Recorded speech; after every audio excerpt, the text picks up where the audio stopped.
acá no solamente el dolor, sino que hay otros síntomas.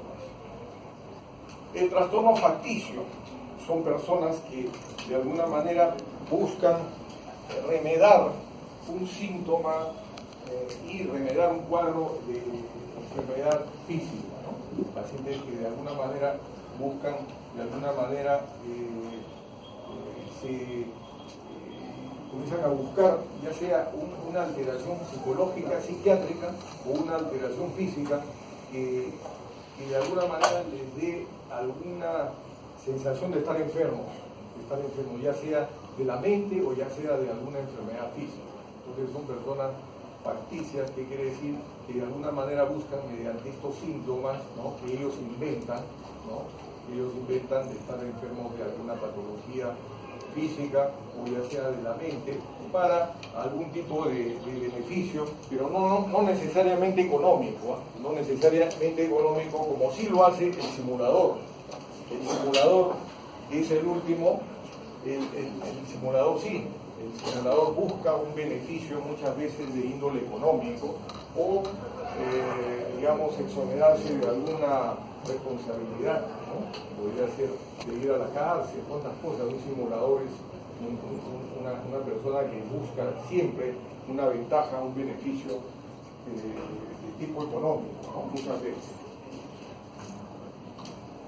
En la evolución, remisión parcial de síntomas, dense cuenta de que es un cuadro crónico que muchas veces va a la, digamos, a la recurrencia de los síntomas, ¿no? Cuando dejan de... lo importante es ayudar al paciente a que se sitúe en el tratamiento con su médico psiquiatra. Si el clínico o el especialista lo ha enviado al psiquiatra, nosotros tenemos la responsabilidad de hacer una buena alianza con el paciente, ¿no? Eso no sé si me comprenden, de que muchas veces el paciente sigue pensando que su problema es de índole somático. Entonces de nosotros los psiquiatras depende para que enmarquemos bien el caso y el paciente se adhiera a un tratamiento de índole psicológico, psiquiátrico, y de esa manera ya no esté pues en esta peregrinación de estar yendo a un médico y otro médico, ¿correcto? Entonces hay que trabajar con la familia, con la pareja, es importante eso. Epidemiología, la prevalencia es algo que lo he copiado del extranjero. Lo más importante es esto, la atención primaria de la salud. Fíjense, ahí es importante porque ahí se ven muchos de estos casos.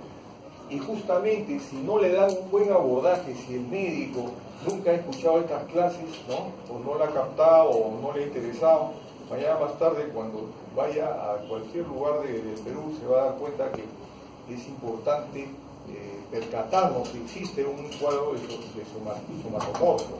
Si fuese así, es importante que ustedes lo deriven al especialista correspondiente, porque si no, ¿qué cosa van a hacer? Van a perpetuar el problema. Eso es a veces muy grave, ¿no? Perpetuar el problema en estos pacientes es algo muy delicado.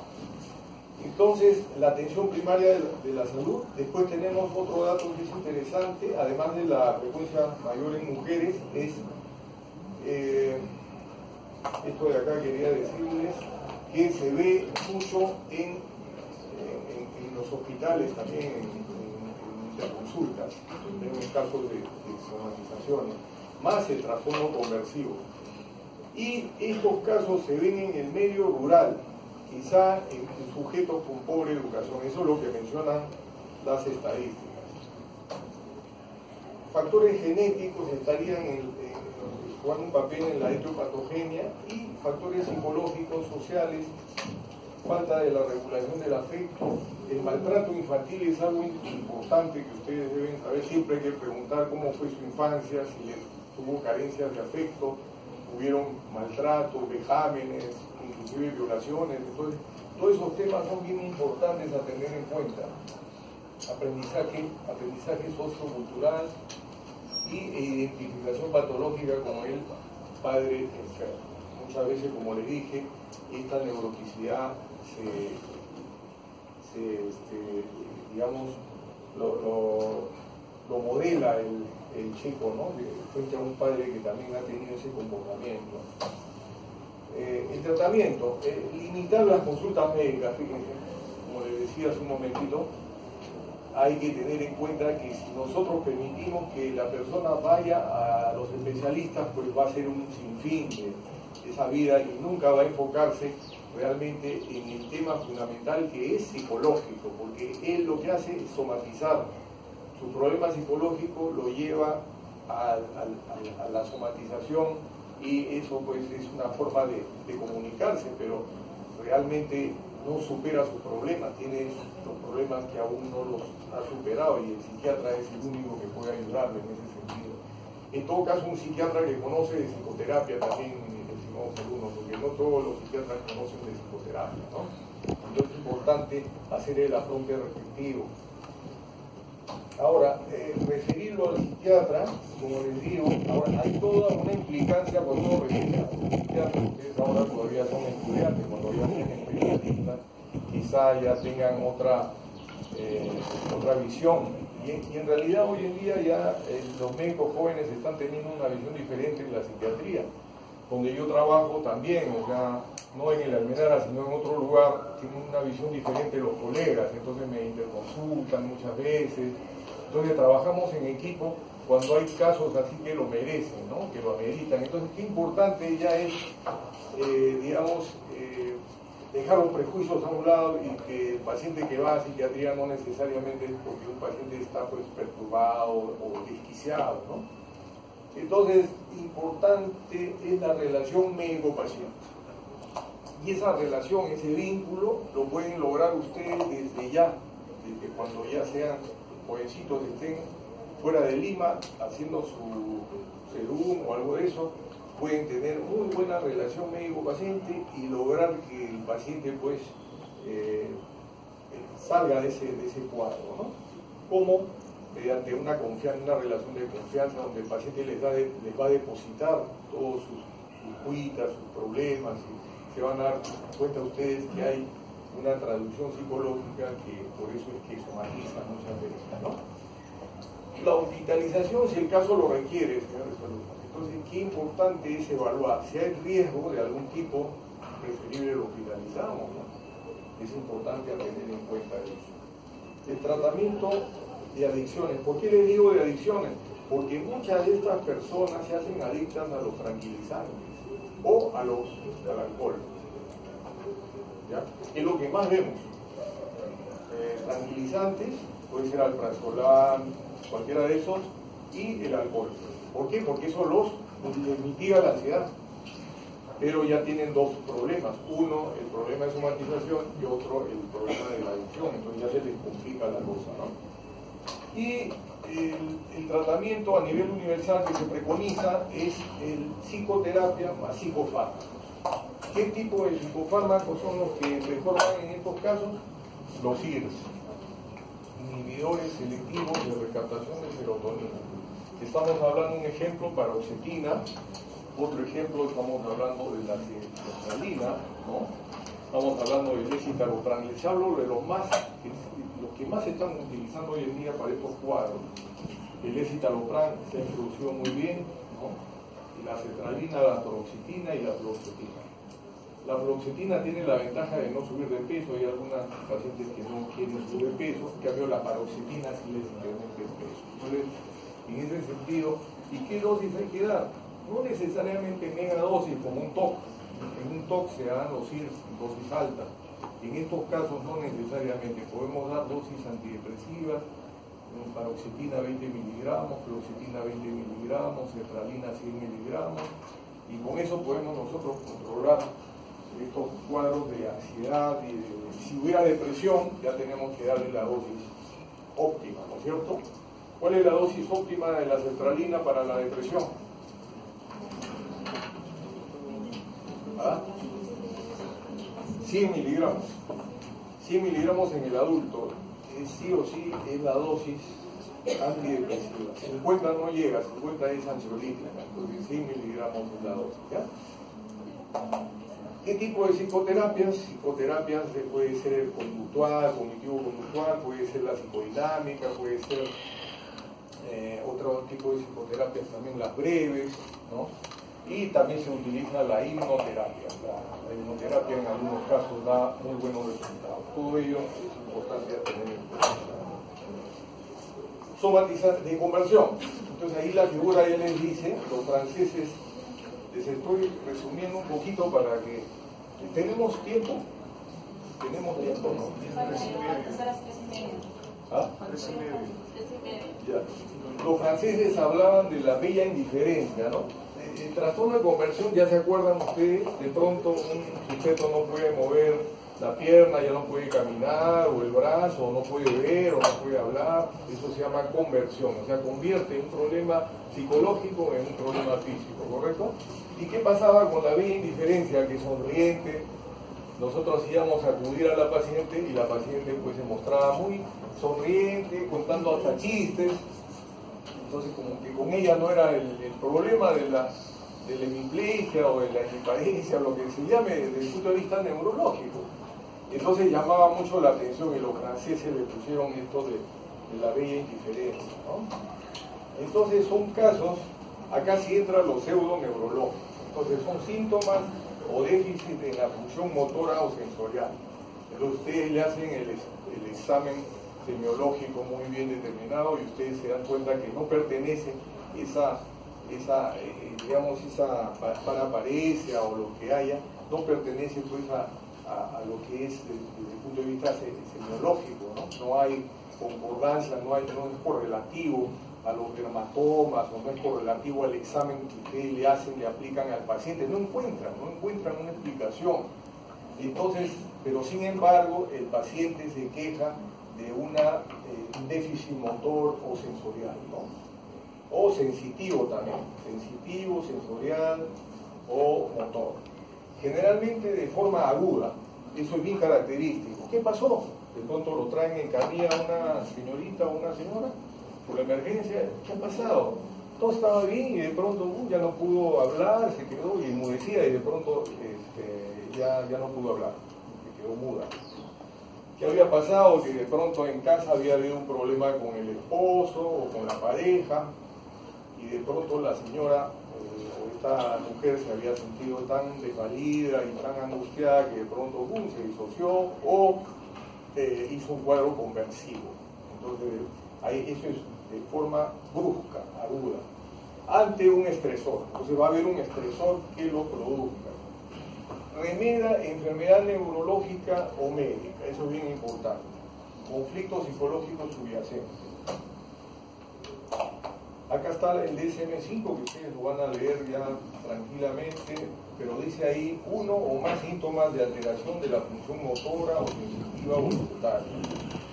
¿Ya? Los hallazgos clínicos no aparentan o no aportan evidencia. Y hay el síntoma o deficiencia no se explica mejor por otro trastorno médico mental. Entonces hay una serie de datos que lo dice el criterio del DSM, que ustedes lo van a leer. Lo que quería hablarles es de la clínica, ¿no? ¿De qué se trata? ¿De qué se trata? Hay una pérdida o alteración del funcionamiento motor sensitivo, ¿no?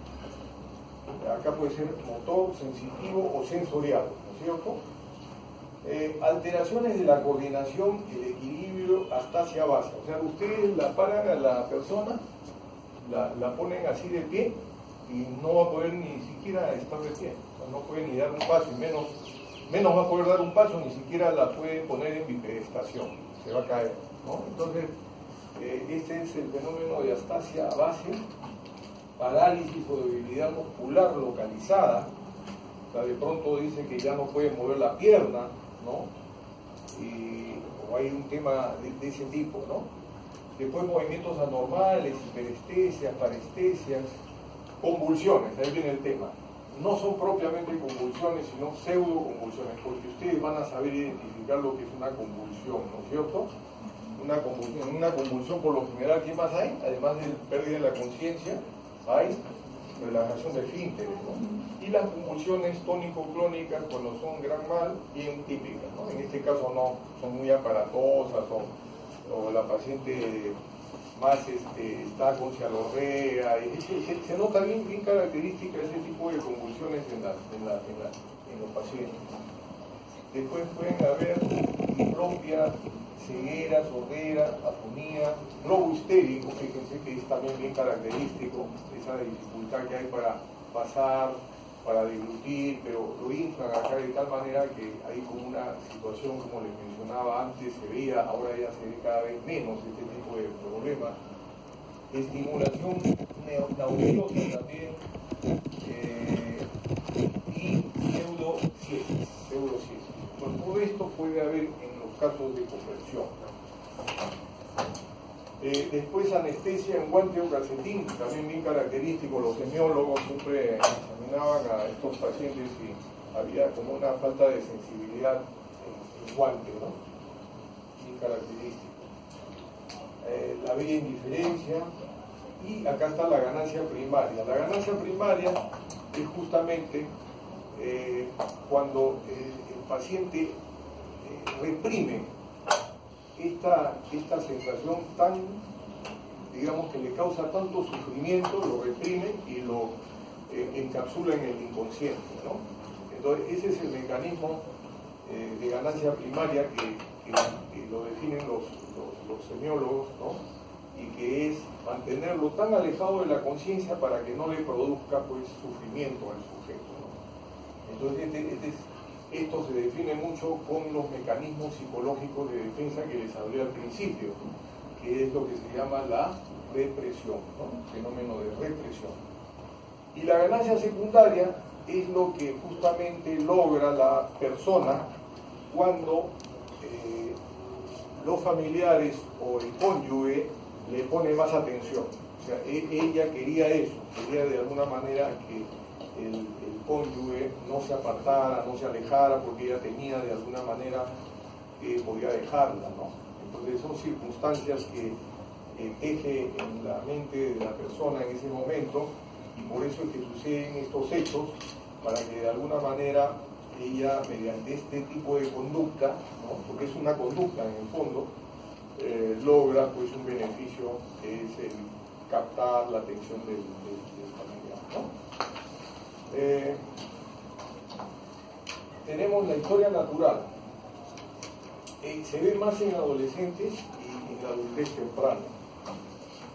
El inicio o exacerbación de síntomas con el estrés, comorbilidad con trastornos de ansiedad, somatización, trastornos de personalidad, que ya más o menos ustedes saben qué tipo de personalidad son los que se ven.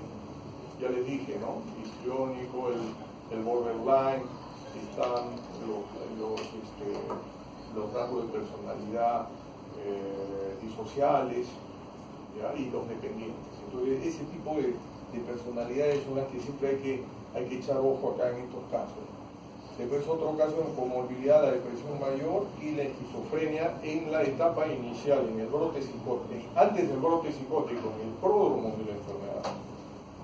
Tenemos criterios diagnósticos: déficit de la función motora o sensorial, no hay evidencia de problemas médicos, mecanismos psicológicos inconscientes, no hay intencionalidad, o sea, no lo hace de manera voluntaria el sujeto.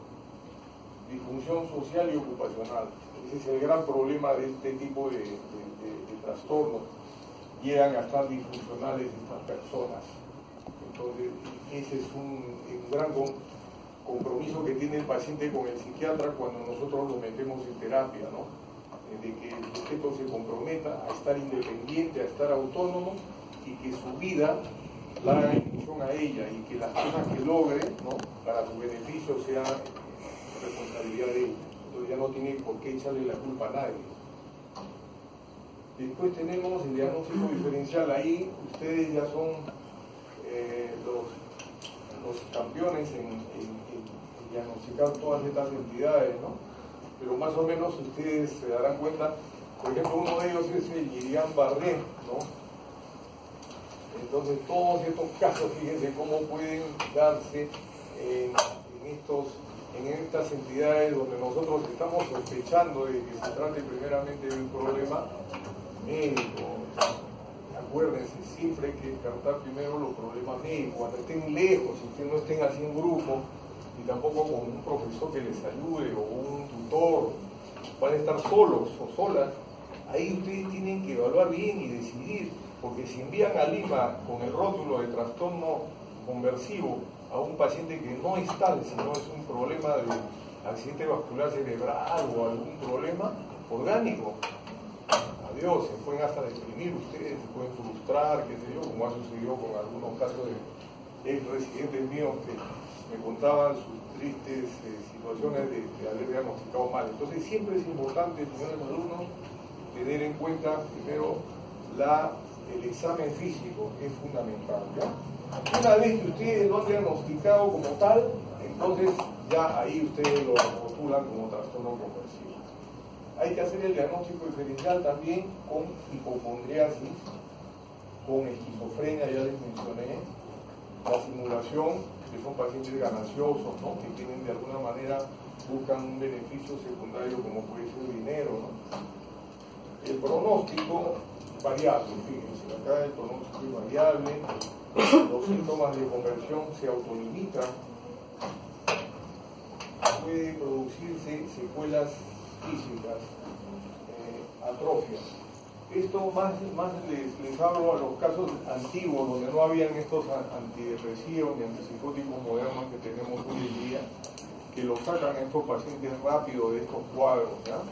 Antes no había un fármaco tan buenos como los que existen ahora, y ya se pueden imaginar ustedes antes de los ambientes manicomiales cómo estos pacientes podían llegar a una atrofia muscular o problemas de secuelas físicas, ¿no?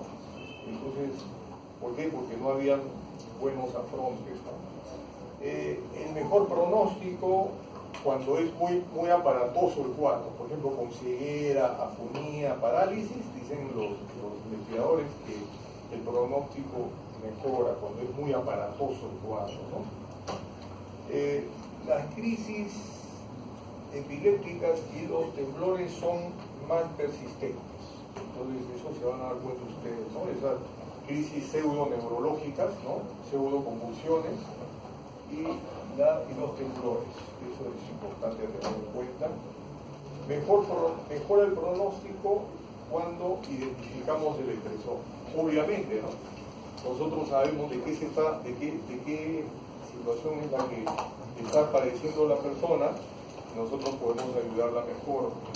Cuando no habla, no dice, no menciona qué es lo que le ocurre, ahí viene el problema, porque o hay personas que también no manifiestan sus sentimientos, de acuerdo a su personalidad, ocultan sus sentimientos, ocultan los hechos, cómo fueron, y esos casos es un poco más difícil para poderlos ayudar.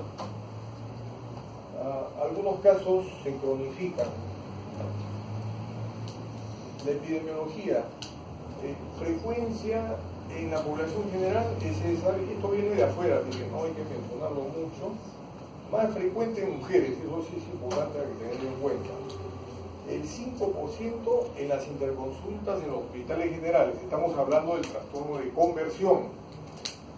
Fíjense, 5% de interconsultas en los hospitales generales y 20 a 25% en pacientes neurológicos, o sea, en la unidad de neurología, en los servicios de neurología, hay muchos de estos casos de conversión. Es más, a veces nos llaman a las interconsultas, ¿por qué? Porque los doctores neurólogos entran en duda si realmente se trata de un cuadro neurológico o está la paciente haciendo un cuadro conversivo. Entonces, eso le llaman al psiquiatra para que ayude un poquito su apreciación, ¿no? Clínica para el caso, ¿no? Y más frecuente en población rural, el estrato socioeconómico bajo y educación también de bajo nivel. El tratamiento, igual que en el trastorno de somatización, son los psicofármacos. ¿Cuáles? Los siguientes. La psicoterapia personal, entra acá a tallar la psicoterapia de pareja, la psicoterapia familiar. O sea, es importante conocer cuando se trata de un niño, un adolescente, con mayor razón, ¿ya? Ahora nos vamos a los trastornos de síntomas. ¿Hasta ahí tienen alguna pregunta? Sí. Una pregunta.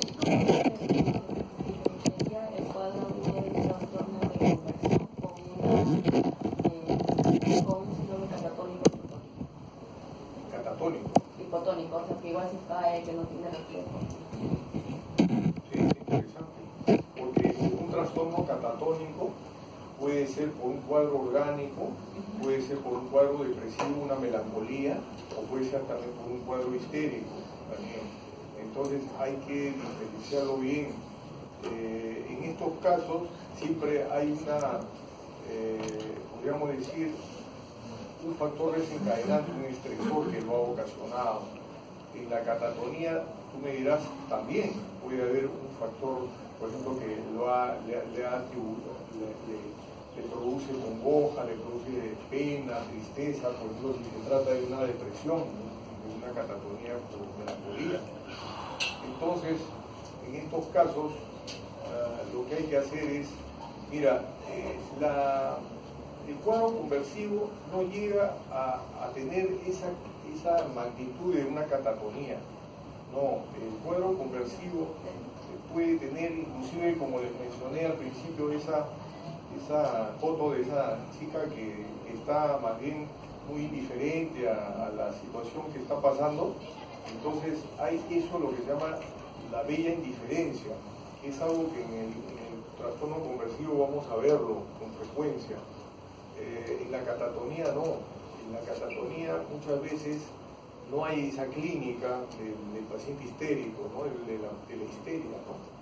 En cambio, en este tipo de trastornos sí vemos estos cuadros de este tipo, ¿no? Así con esa fenomenología.